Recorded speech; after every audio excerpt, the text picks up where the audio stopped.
Hello and welcome to another episode of the Worth the Hike podcast. I'm your host B, and this is where I give you tips and tricks for exploring some of the country's most wild landscapes and scenic trails. I grew up in the Pacific Northwest and have hiked my entire life. Since the summer of 2020, I've completed 481 trails, visited 33 national parks, and hiked over 1,900 miles. Some of the more notable hikes being Half Dome in Yosemite, Angel's Landing in Zion, and Mount Whitney in Inyo National Forest, the highest peak in the contiguous United States. Today, we are taking a look at one of Utah's most sought-after hikes, an exploration of iconic canyons and hidden wonders. This, of course, is the Subway in Zion National Park. We're going to break down the secrets to this trail and walk you through the process of securing one of its very elusive permits. We will also look at when you should visit, how to get there, and my overall rating for the trail. Let's get into it. First and foremost, I'd highly recommend downloading this podcast now, as you could lose service inside the park. If you are watching this on YouTube, head on over to Spotify, Apple Podcasts, or wherever you get your podcasts. You can scan the QR code on the left for Apple Podcasts and the QR code on your right for Spotify. Links can also be found in the description below. If you were just visiting for the day or planning an entire trip, this information could be the difference in maximizing your journey. Please also download the Google map for Zion National Park, the All Trails map for the Subway, and whatever other hikes you might be considering. And of course, downloading any other podcasts or music that you will want to listen to on your drive or hike up. If you're not already, it would be smart to become an All Trails Pro member so you can keep track of your hiking stats and all the trails you've completed. It costs about $40 a year. And wherever you may be watching, feel free to rate, like, and subscribe. I only post this content in the hopes of being able to help people that love hiking as much as I do. Every little bit of support means the world. Also feel free to follow and reach out on socials. Instagram, @WorthTheHikePod, TikTok, @WorthTheHike, and you can also reach me by email at worththehikepod@gmail.com. Thank you to everyone that has taken the time to watch my work on summiting Half Dome in Yosemite National Park, climbing Angel's Landing in Zion National Park, and the Skyline Trail in Mount Rainier National Park. All reviews can be found above and in the description below. Alright, now we're going to take a look at some of the quick tips before entering Zion National Park and exploring the Subway.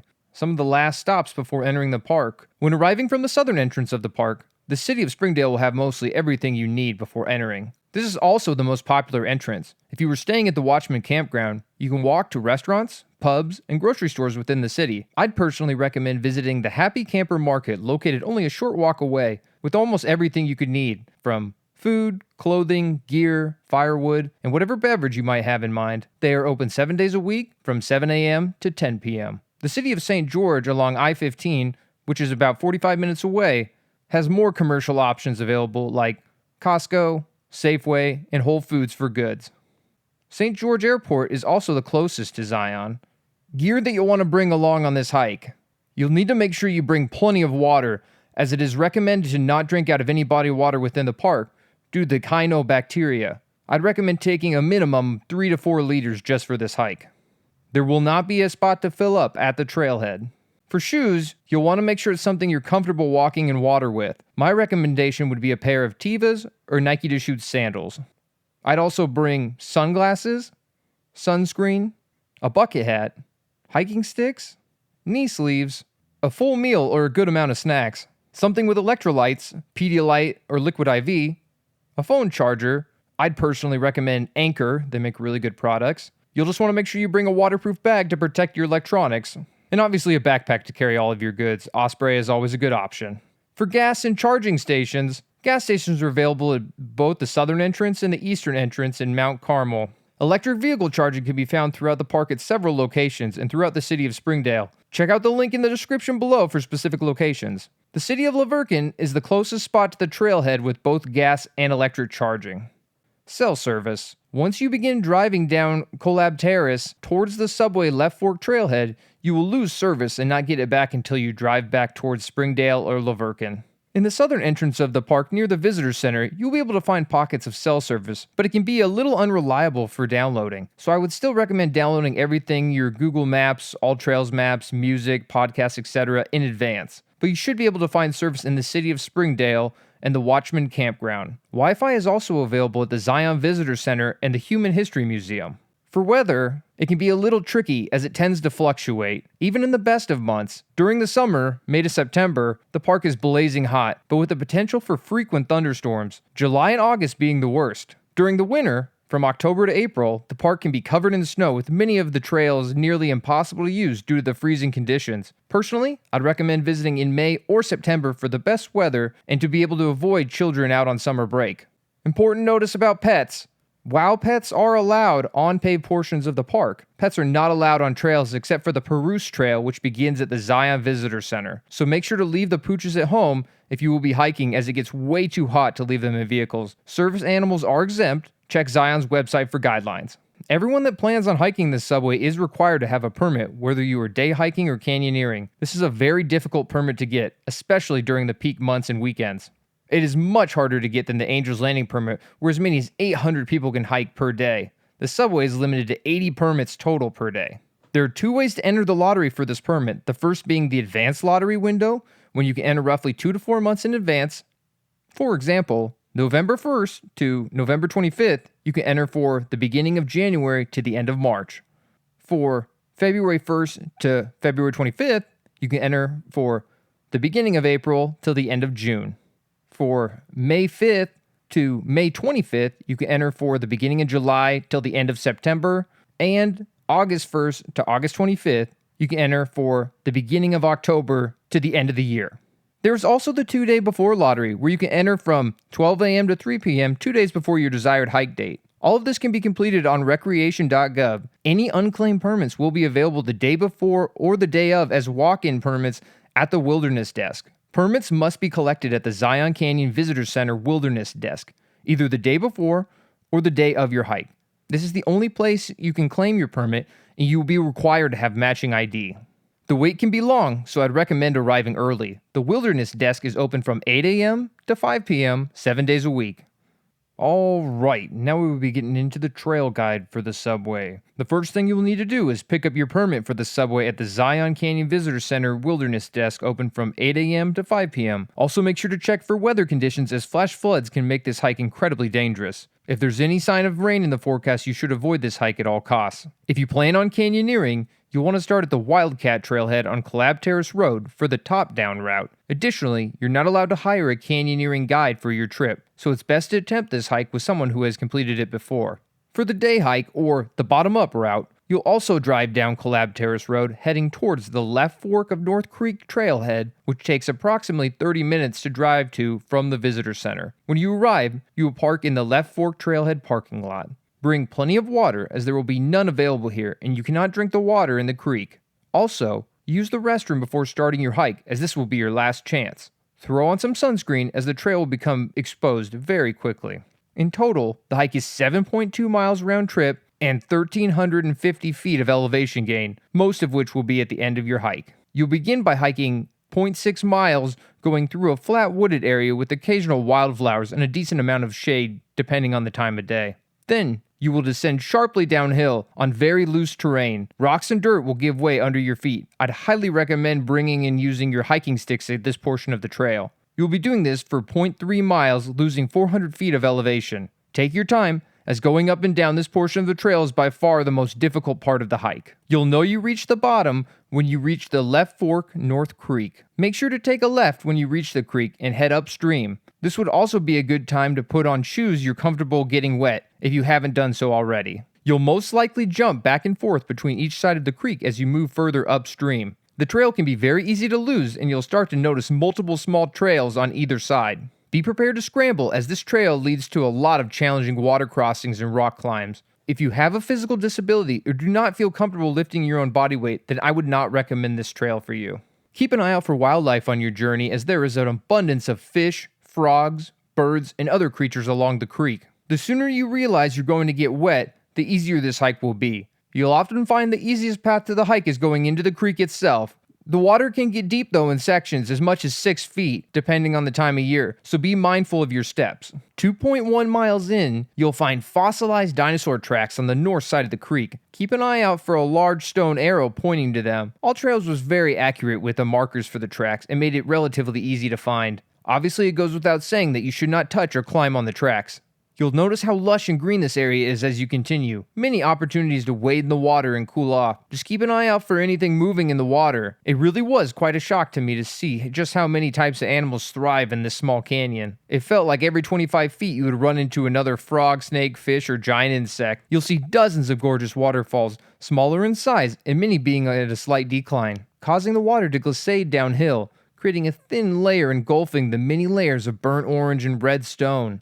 One of my favorite falls being Archangel Falls, about 3 miles into the trail. At this point, you'll have no choice but to enter the water as the shores on either side will disappear and the canyon walls narrow. The creek will begin to make a sharp turn to the right, and that is when you will have arrived at the subway. The iconic photo appears right before your eyes. You'll find this area to be quite peaceful as the permit dramatically limits the number of people. Areas can be found on either side to set down your belongings and relax. As you enter the mouth of the subway, many pools appear with sparkling clear water. This is a very popular spot to jump in for a swim. This is also a great photo opportunity. This section is probably only 100 feet long and will lead you to the first canyoneering section, or the last canyoneering section if you started at the Wildcat Trailhead and did the top-down route.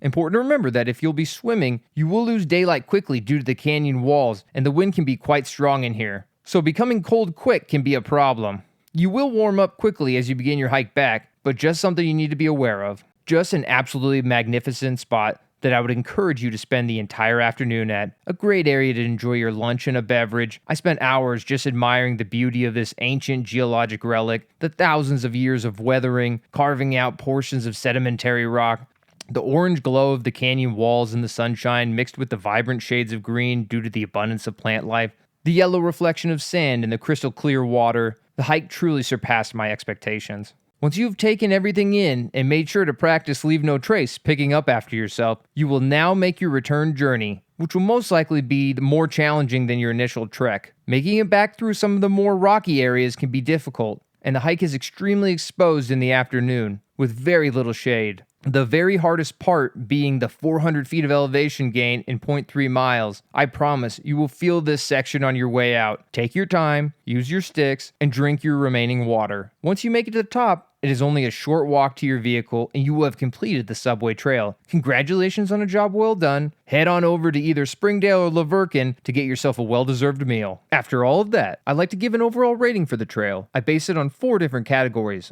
the highlights, the uniqueness, the accessibility, and the drawbacks, each of which I will give a score out of 25. First, the highlights. Having the ability to explore one of Zion's most incredible wonders, an ancient stone labyrinth with countless waterfalls and miles of glowing rock walls, the trail, due to permit limitations, has an eerie quiet that truly makes you feel like you're lost in the wilderness. Out of all the trails I've hiked in Utah, none has had the amount of life that this trail has. Greenery was found in every direction, blooming wildflowers everywhere I looked, frogs, snakes, fish, and insects appearing in abundance around every turn. This trail surprised me, but in the most incredible way. This is without a doubt a 25 out of 25.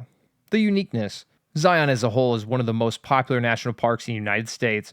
Trails such as Angel's Landing and the Narrows are endlessly adored and appreciated. The Subway Trail, however, offers something not seen in the rest of Utah.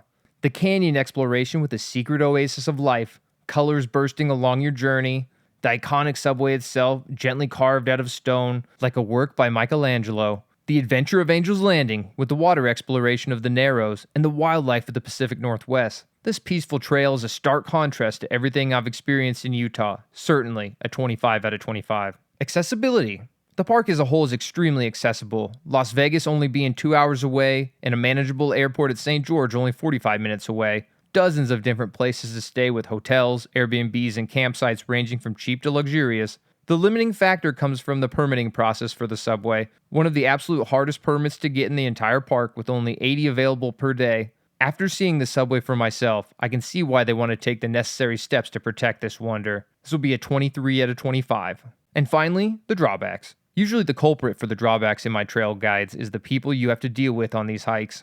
This trail, however, couldn't have been any further from that. Quiet and peaceful nearly the entire time. The only drawback being the difficulty for some to complete this entire hike due to the physical strain. Besides that, and the difficulty of getting a permit, I do not have much to complain about. Arguably the best hiking experience I've had out of the dozens of hikes I've done all over the state of Utah. This would be a 23 out of 25. Ever since I started exploring national parks, I've heard people discussing what a beautiful and miraculous hike the subway in Zion is. The elusiveness of the permit creates unrealistic expectations for this trail. The hike, however, completely shattered my preconceived opinions. I was truly blown away. I still can't believe that an oasis as beautiful as this can be hidden in the Utah desert. Waterfalls, wildlife, plant life, and of course the glowing canyon itself make this a true one of one. If you have the physical ability, I would add this to the very top of your bucket list. Very few hikes do I look forward to hiking again immediately after I finish. This hike is truly one of the great wonders in the American Southwest, a must for any nature enthusiast.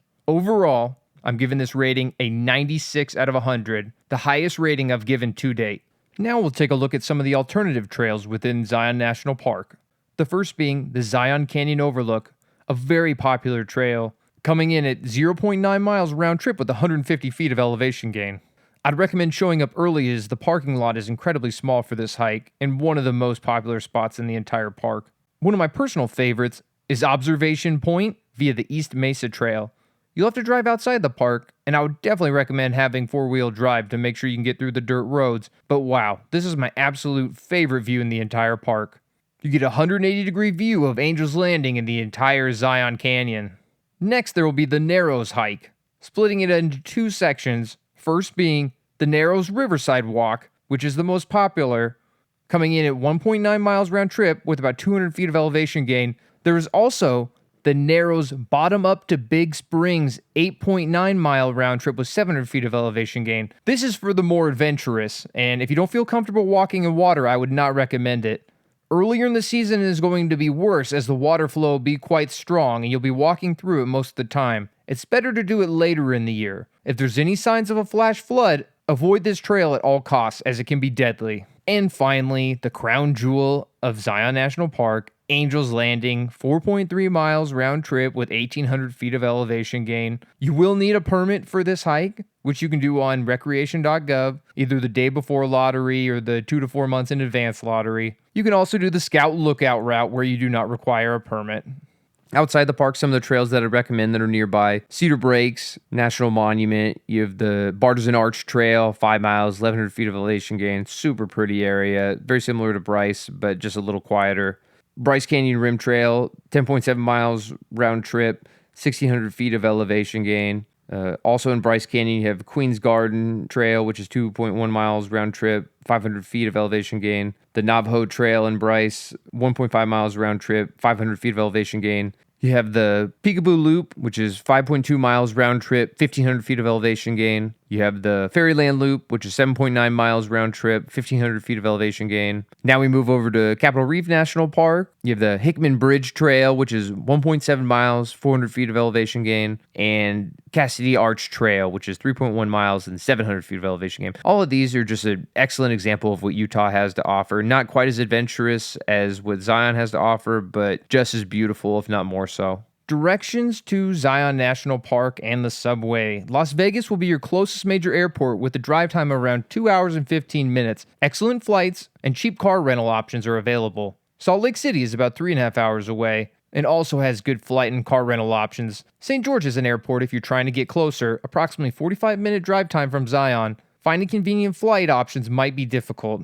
Once you're in Zion, the drive time from Springdale and the Zion Canyon Visitor Center to the subway trailhead, the Left Fork North Creek trailhead, is about 30 minutes. Zion can get quite crowded. Approximately 5 million people visited in 2023 and has been steadily increasing year over year. That is an increase of nearly 90% since 2010, and double of other parks in the area like Bryce Canyon National Park, which experienced 2.46 million visitors in 2023. A vast majority of these visit during the summer months, May to September. I'd recommend arriving at the park before 8 a.m. to avoid long lines. Thankfully, there are many great hotel options in Springdale, so finding a spot near the park is not a problem. The best way to avoid crowds is visiting on weekdays, parking in Springdale, visiting off-season months, December through February, visit less crowded areas at the park, making sure to plan your trip ahead of time, riding your bike to avoid shuttle usage, and definitely make sure to avoid holidays. Parking in Zion can be very limited. Even the visitor center, which has by far the most parking available, fills up by 8 a.m. during the summer months. The subway trailhead has very limited parking, but due to the permit process limiting visitors, there should always be a spot available. Most of the major attractions will have very limited parking or will not be accessible by car. There are two separate shuttle services stemming from the Zion National Park. The first being the Zion Canyon line, starting at the Zion National Park Visitor Center and takes you to the Zion Canyon Scenic Drive, a road that is not accessible during the shuttle season, which typically runs from March to early December. Many of the park's most popular stops are along this shuttle route: the Zion Lodge at the Emerald Pool stop, Angel's Landing at the Grotto stop, and the Narrows at the Temple of the Simawave. In total, there are 9 stops with a round-trip time of about an hour and a half. Shuttles arrive every 5 to 10 minutes starting at 6 a.m. in the morning and ending at 8:15 at night during the summer months, May 19th to September 15th, on a first-come, first-served basis. Hours will be shortened during the shoulder seasons. Check Zion's website for the most up-to-date information. The shuttle is covered with your entrance fee to the park. Pets are not allowed on the shuttle bus, neither is eating or smoking. The second line, the Springdale line, is a 5-minute walk from the visitor center at the Zion Canyon Village. There is also 9 stops on this route, stopping at a variety of hotels and restaurants. The shuttle runs from 7 a.m. to 8 p.m. during the summer months, May 19th to September 15th. There is additional parking in the city of Springdale, if the parking lots are full, at the Visitor Center, Zion Human Museum, and the Zion Nature Center. Alright, now we're going to get into entry passes and fees for the park. A 7-day minimum for a single vehicle is $35. That is going to be your cheapest option. There's also the Zion Annual Pass, which will get you in 365 days for $70.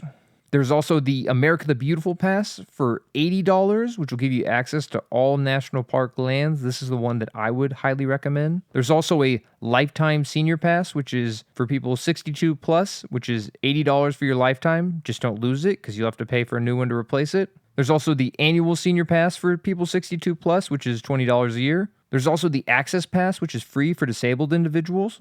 There's the Lifetime Military Pass for Gold Star families and veterans, which is free. And there is the Annual Military Pass, which is free for currently serving members and dependents. There are 3 campsites in Zion: Watchman, South, and Lava Point campgrounds. Watchman is open year-round with reservations available on recreation.gov 6 months in advance. Electric and tent campsites are available in Watchman with 186 different sites in 6 different areas, A through F. A and B are car camping sites with electric available. Non-electric sites are C, D, and F. E is the group sites for 15 plus people. F is the walk-in tent sites. I've stayed here multiple times. Beautiful area with a great view of the actual Watchman Rock right overhead. All sites come with a spot for a tent or RV, picnic table, and fire pit access. Quiet hours are 10 p.m. to 8 a.m. Check-in is anytime after noon, and check-out is 11 a.m. There's access to flush toilets. No showers are available here. There's cell service, the ability to walk to city grocery store, pub,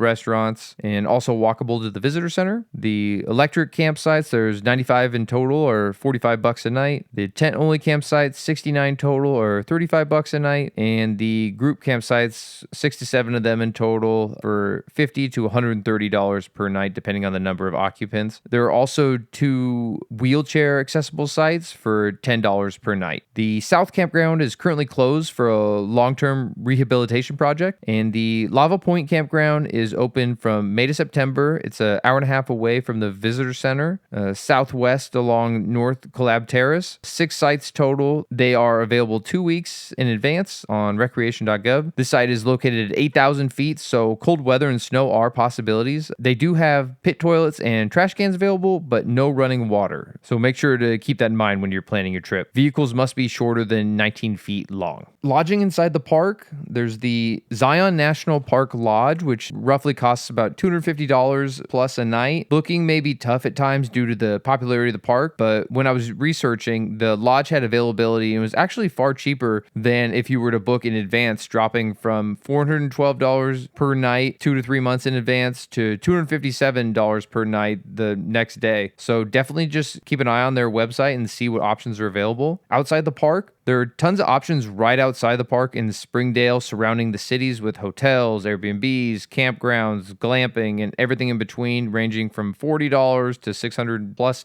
There should be an option for just about anyone who wants to experience this area. My recommendation would always be to camp at the Watchman Campground inside the park to really get the authentic Zion experience. For backpacking in the park, half of the backpacking campsites are available on a first-come, first-served basis. The other half is released quarterly on the 5th of the month before the the start of the quarter. So it would be December 5th for January through March, March 5th for April through June, June 5th for July through September, and September 5th for October through December. All permits must be obtained at either the Zion Canyon Visitor Center Wilderness Desk or the Collab Visitor Center. This can be a very long wait though, especially at the Zion Visitor Center. So showing up when they open at 8 a.m. is crucial. Otherwise you'll be waiting in a really long line, could potentially take hours. You may pick up your permit the day before or the day of your permit date. The person who made the reservation must be present. Permit costs $20 with $7 per person. The permits are non-transferable. Here's some of the wildlife that you'll find within Zion National Park.